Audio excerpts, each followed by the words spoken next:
February 6th, trade deadline come and gone. We are focusing on NBA action, real basketball. We have 6 games to go through for your Thursday night. The rotations might look a little bit weird. We've got players in, players out all over the place. Let's talk about everything.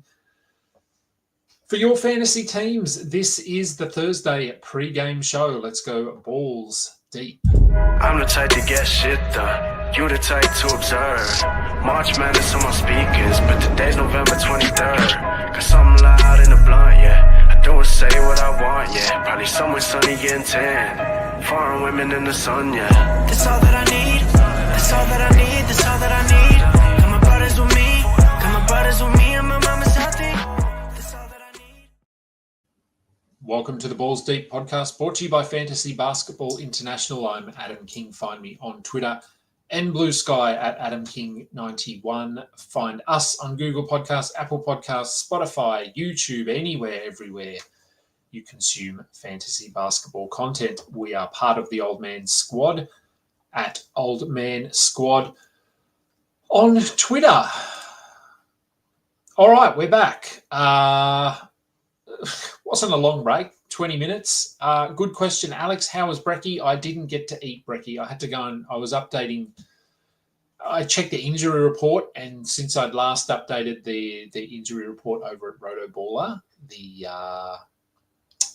the teams had released a whole ton of injuries for tomorrow. So I was doing that. I did manage to make a coffee. So, and honestly, by the time I'm done this and set my lineups, it will almost be lunchtime. So I will just shift straight into lunch. All right, let's get into the games, and then we will dive into some questions. Right, here we go. Dallas at Boston. Dallas, no Anthony Davis, it doesn't sound like. Still doubtful, technically, but he's not going to play. PJ Washington also out. Personal reasons, birth of a child, nothing to worry about. So, look, I guess what's interesting here, and again, not an accurate reflection, but where does Dante Exum fit into their long-term plans? Where does Max Christie fit into their long-term plans? I thought Exum he's looked pretty good the last couple of games. He's starting alongside Kyrie. They have Dinwiddie. They have Max Christie as well, Najee Marshall. They will have Caleb Martin. So with Jaden Hardy as well. I'm not taking a flyer, I don't think, on Exum purely because I just don't think the playing time is there at this point. But if he can get to a 28-minute role, I like Exum. I mean, Aussie bias, I suppose. But, yeah, I don't mind him as a starter. He can handle the ball. I think having Dinwiddie in the starting lineup alongside Kyrie is just almost double dipping. So I think that's why they're going with Exum over Dinwiddie. So yeah, I'm not doing anything with Exum, but it's interesting. Max Christie played 32 minutes, I think, in his opening game. If you've added him, hold him. Let's see how this goes. But I think he's a pretty good fit here, so he could have a good role moving forwards. Klay Thompson, who's been pretty average, I think will continue to be pretty average. Hold. If you need points and threes, he's fine. Boston, healthy except for Drew Holiday, but of all of the starters, he is the guy that we probably don't need to roster at the moment, so it doesn't matter. Sam Hauser, Peyton Pritchard, both get a bump if you need threes. Houston at Minnesota. This should be a fun game, this one, I think. Still no Fred VanVleet. As we know, Tari Eason returns. He missed the back-to-back, one of the back-to-back games in their last set. But he will return. He will likely start. Amen Thompson will shift down to the point guard position. Dylan Brooks, he's fine as a hold, but more of a streamer, I think. Reed Shepherd, who was much better than Aaron Holiday in the last game. Let's see if that actually impacts their decision-making and they opt to go with Reed Shepherd as the backup point guard. I would love to see it. Fingers crossed we do. I'm not convinced, but it would be great. Not to the point where I'm adding Reed Shepherd. Deep leagues, maybe.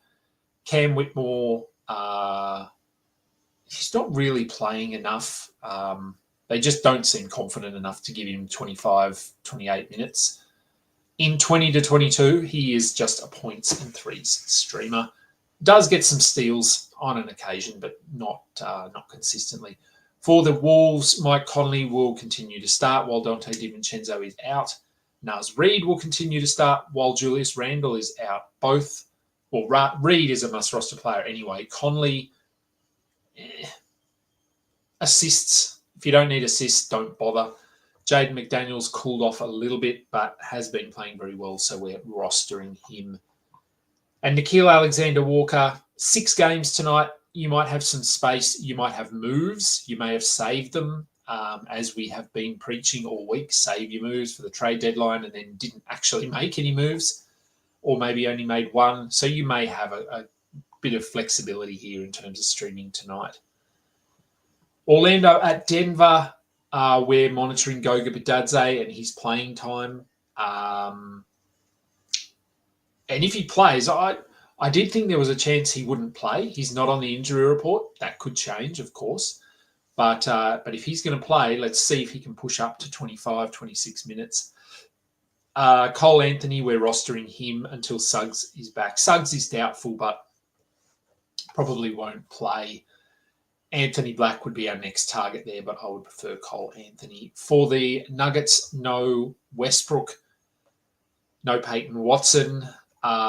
Make sure Christian Brown isn't somehow available. I doubt he is.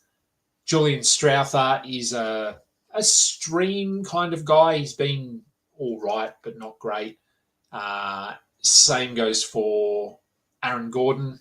The minutes are there for Gordon, as we know. He is questionable as part of another example of how are we managing these injuries. He's been back for, 3 weeks, and they're still managing him through a calf injury.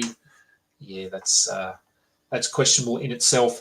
If he doesn't play, it's probably Zeke Naji because there is no Peyton Watson. So I would assume Naji would potentially come into the starting lineup. Deeper leagues, you might want to give him a look. The Warriors, who are running with not many players at the moment. Pajemski, go and add him. Buddy Hield, stream/add him. Moody, who I'd like to see playing more. I talked about him on the trade deadline recap show. I don't think it's going to happen. I think if he was playing a significant role, he would be an add as well, but he's just not at this point. And I'm not really touching any of their centers at this point. For the Lakers, Jackson Hayes, we hold him until Mark Williams makes his debut, which is probably going to be the next game. Luka also pretty close. So yes, hold Jackson Hayes, keep streaming Rui Hachimura and maybe Dorian Finney-Smith, but that's about it. Vanderbilt is okay if you need steals. Coffee break. Sacramento. We had some concerns last night with Malik Monk only playing 25 minutes. He was in foul trouble. So assuming he can avoid foul trouble, let's see what Keon Ellis's minutes look like tonight. Are they going to be at 26 or 27 or down at 20, 21? Now, normally I would say, hey, they're against Portland. This could be a blowout, but Portland are arguably the hottest team in the NBA right now. So it could actually be a very competitive game, which might give us a good reflection of what Keon Ellis's role is going to be. Jonas Valanciunas will also make his debut for the Kings, playing behind Sabonis. I would expect 20 minutes max. But that's best case. Sacramento do play their starters heavy minutes. So 20, best case, probably more like 12 to 15. And for the Blazers, well, we've seen their rotation lately and it's working. So we will assume Scoot Henderson and Shaden Sharp will come off the bench. Scoot, still a must-roster player. Shaden Sharp, pretty close to a must-roster player as well. Simons, Kamara, Avdia, Grant, Ayton, all must-roster players. And Donovan Clingan,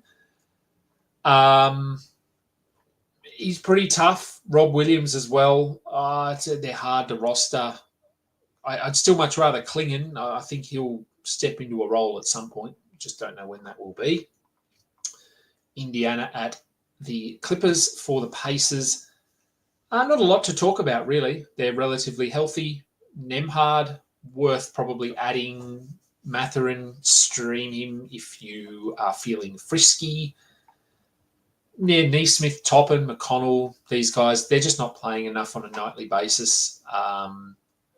Unless you're very category specific. I need assists. Okay, look at McConnell. For the Clippers, now Bogdan Bogdanovic is coming, but he won't play tonight, obviously. So keep rolling with Derek Jones. If you've been holding him, he's been pretty good. Amir Coffey with no Terrence Mann there. I suppose there's a somewhat clearer path to minutes. So you could give Coffey a look, 6 games, streaming capacity. By all means, go ahead. That's all the games. So actually not that much in terms of basketball tonight. But let's have a look at questions. We have a few, not too many. Nurk has been struggling with the Suns. What makes him a good fit for the Hornets? Well, nothing. Honestly, I'm not saying he's a good fit for the Hornets, but the Hornets aren't a good fit for the Hornets. So I think they'll just run him out there and see what they've got. His struggles come on the defensive end. That is why Phoenix sort of moved him out of the rotation.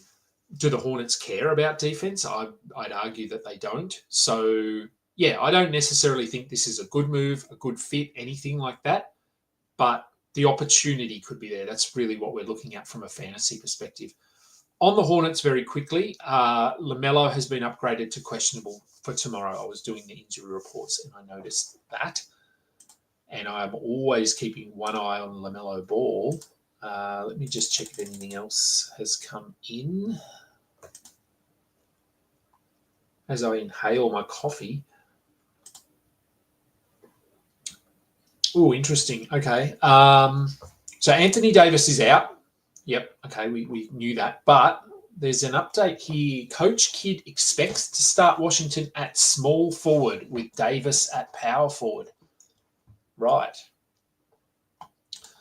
So that is interesting. Oh, let me get rid of this question off here. Dallas. Okay, so if Anthony Davis is going to start at the 4, that means Daniel Gafford is a hold because he will start at center. It probably means Max Christie is coming off the bench, not starting, because I don't see that they're going to start him over Klay Thompson. That's not to say that Max Christie won't play meaningful minutes. It also means Dante Exum will probably drop out of the starting lineup as well. And so what I was talking about before is probably not going to happen. I don't see a path to him playing 25 minutes if he's coming off the bench. So, yes, interesting. If you've got Gafford, this would be a little bit reassuring that he will continue to start and play. Look, he's obviously not going to have the upside he's had the last 2 to 3 weeks, but he should still be able to do enough to be a rosterable player. And Max Christie, I would just hold him and see how this plays out. But, yeah, there you go. There's an interesting update. Continuing on with the questions. All right. Danny asks, thoughts on CJ McCollum rest of season now that Ingram and DeJounte are gone? Should I sell high? Yes, I would be selling high. What are my thoughts on him? Look, yes, obviously with no DeJounte and with no Brandon Ingram, he gets a bump, obviously. Top 60, best case, but missed games, shut down, all that sort of stuff. absolutely a risk. So if you can get a couple of good games out of him, and what has he been doing? He's actually someone I don't have rostered anywhere.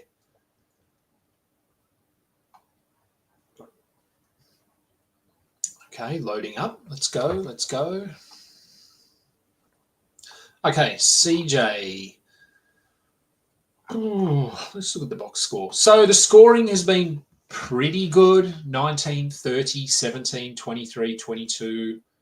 Doesn't really get much on the defensive end. Look, I think if you could get like a back-to-back set of 25-point games, something like that, I would absolutely look to move him. If you could get any top 50 player back, I would do that. And yes, Alex Brecky was not Brecky. Didn't exist. But that's fine. I usually don't have breakfast anyway. So with the Bulls and the Blazers not really doing much, welcome to Chicago. Does Collier have higher value than Scoot and Io Dosunmu? Comparable, I think. I wouldn't say he has more value. Of the three, I think I still prefer Scoot. But you could make an argument. I just think Collier is a little bit more limited in what he brings to the table, fantasy-wise. Scoot and Io are a little bit more well-rounded at this point.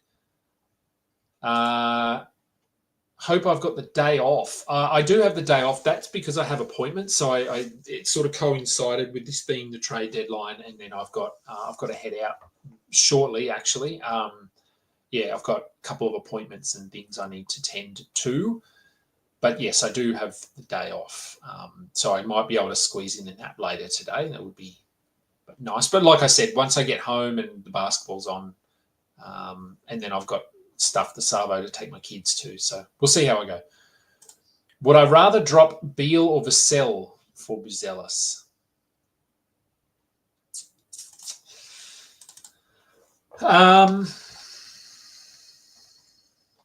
Well, if I had to pick one personally, I'd probably pick Beal, only because, again, I'm usually to my own detriment or downfall high on Devin Vassell. Again, I think they're all comparable: top 80, top 90, top 100, that range. Buzelis has more upside in terms of blocks, though, so a little bit different with what fantasy strengths he has. So yeah, look, I think you could drop either of them. I'd personally hold Vassell, but I think you could go either way. What do we got? Alex, what do we do with the Nets guards? Yes, Simmons is a potential buyout. I did see that. D'Lo being bad. Yeah, D'Lo is bad. What are we doing with the guards? Again, fair question. I think Keon Johnson is probably the most trustworthy. He's been pretty good lately. Russell is hard to trust. Where does Cam Thomas fit in? When does he come back? That's probably going to impact a lot of this, because if he comes back in, plays 32 minutes a night, which he's obviously not going to straight away, because he will undoubtedly come back in and they will manage him through an injury, which he has supposedly recovered from. He impacts playing time for the backcourt. D'Angelo Russell, Ben Simmons, if he's still there, Keon Johnson, Ziaire Williams, he's not really a guard. Tyrese Martin's been playing a bit. So it is hard to know, but if I had to pick one, it would be Keon Ellis, the guy that I'm trusting at the moment. What's my outlook on Vooch rest of season? Is he going to sustain, or is he going to get shut down? I don't think he gets shut down, because the Bulls just, we know what the Bulls do and they don't shut down. Vooch, I don't think he's going to be as good as he has been. I think he's probably still top 50 though. Yeah, I'd be comfortable in that range. Are Vince Williams or GG Jackson rosterable in 12 team? Would I drop Nick Smith, Ellis, or Jose for one of them? Oh, man, Memphis is so deep. I don't think so. At this point, no, I just don't think the minutes are there for either of them to be rosterable. So I probably wouldn't at this point. Yeah, I don't think so. Why are people saying Matkovic is a pickup after 2 games? Look, we were somewhat high on him coming into the season. We thought he had a chance to start. That didn't happen, obviously. I'm just bringing up their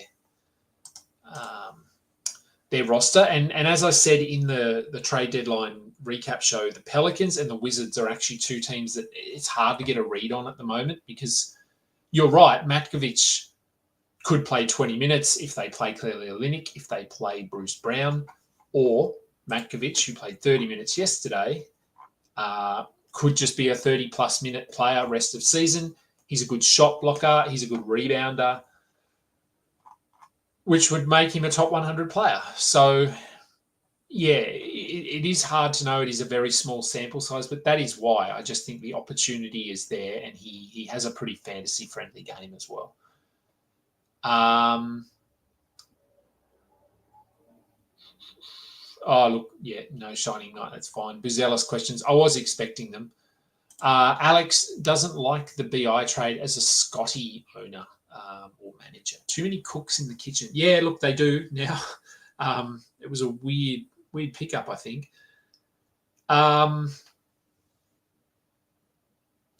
You want to move Scotty in a points league. So who would I be looking at? Look, I think he'll still be okay because he does other stuff. He isn't just scoring. Scotty Barnes, he handles the ball a bit. He's a decent rebounder, and his defensive numbers are pretty solid as well. So I know he takes a bit of a hit here with BI coming in, but I still think that he is a pretty safe fantasy player. So if you want to move him, I'd be aiming at top 30 probably.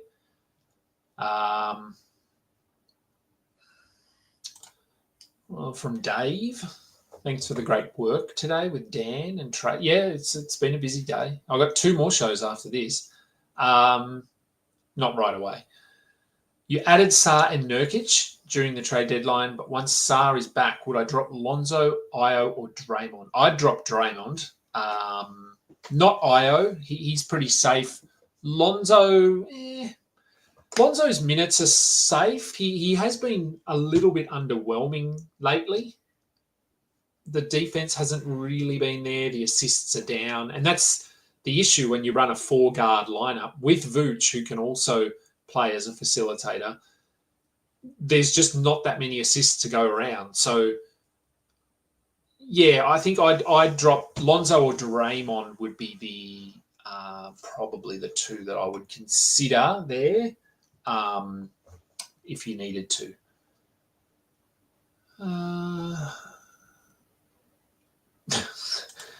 Shining Knight. If we had a nickel for McCollum having a collapsed lung when I trade him, I'd have 2 nickels. It isn't a lot, but it is very weird that it happened twice. Yeah, we do get those weird sort of situations. The other one, there's the 2 was Paolo and Franz, both suffering exactly the same injury within a month of each other, and it's an injury that is very rare. Torn oblique doesn't happen very often, and of course it happened twice to one team, to their 2 best players in a month. Yeah, stay away from McCollum. We want him to have healthy lungs, don't we? What do I think about streaming post tonight? Jump off, Cap. Look, sure. If you want to take a flyer, if you've got a space to rent kind of in your roster, then yeah, you could give him a look. I better put that question up. I didn't put it up. All right, Danny, how would I rank Diabate, Portis, and Edie rest of season? How should I prioritize who to drop if I need to stream someone in? I would think Diabate would probably be your preferred drop there. Only because of the whole Nurk situation. If I had to put them in order of drop, who would I drop the most, who would I drop the least? I'd probably go Diabate, Portis Edie.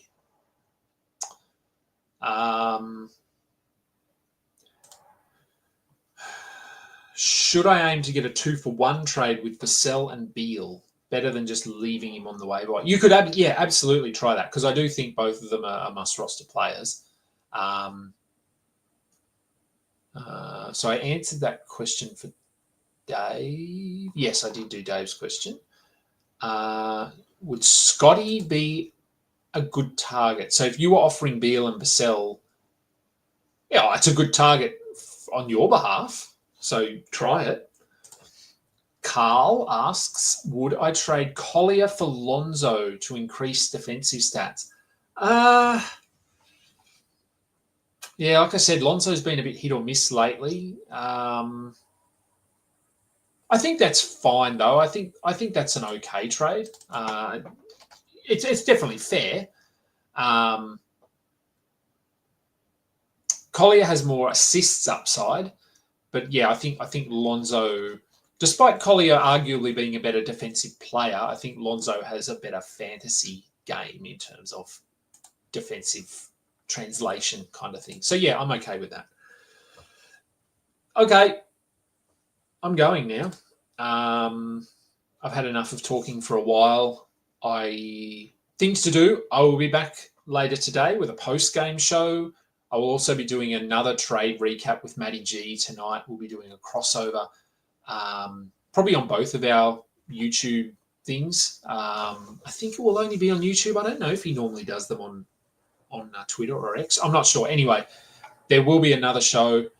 I'll find out about Trade Talk tomorrow, actually. I might message Michael Waterloo, see if he's available tomorrow to do a Trade Talk show. So, yeah, could be a lot more content coming up.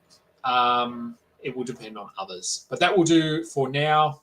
Please go and find us and download and subscribe and do all of that stuff. I'm Adam King. This has been the Balls Deep pregame show. Until next time, catch ya. You just listened to another episode from the Fantasy Basketball International Podcast Network. Thanks for joining us. And for more information about joining our community, please check out our website.